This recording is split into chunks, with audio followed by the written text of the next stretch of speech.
Welcome back. In this video, we will download a text editor by writing the code. Okay.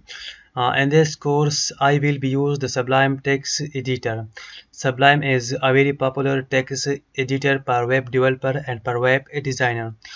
But in this video, I will show you some popular text editor after you can download any one.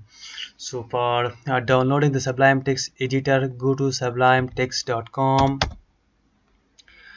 So this is the officially website of Sublime Text Editor. For downloading, just click on download, and here we have multiple options. This option is for a Mac operating system, and this one is for Windows, and this one is for Windows 64-bit, and this one is for Linux operating system.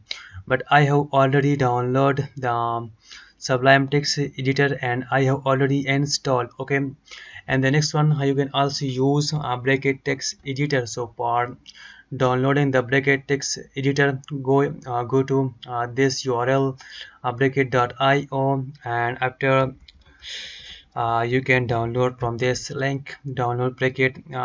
This is the latest version of Bracket Text Editor, and this is the interface of Bracket Text Editor. And the third one, you can use Atom Text Editor, and Atom is very popular, very awesome, and very beautiful text editor.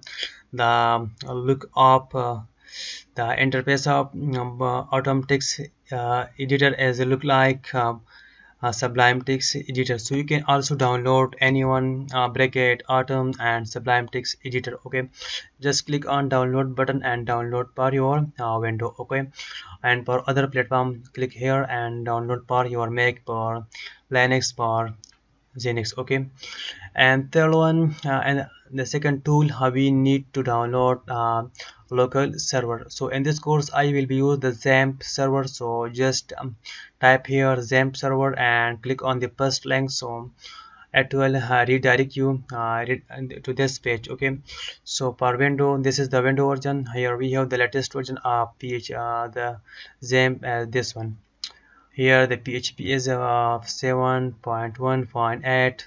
so download from here. And for Linux, for XAMPP, per Linux download from here, and for XAMPP, and sorry, for Mac operating system, download from here. Okay, so download also XAMPP server, and you can also use WAMP server, AMP server, but in this course I will be use the XAMPP server. Okay, it doesn't matter, you can use any one. Okay, so friends, thank you. Download your favorite text editor and also download your favorite local server. Okay, so thank you for watching. See you in the next one. Bye bye.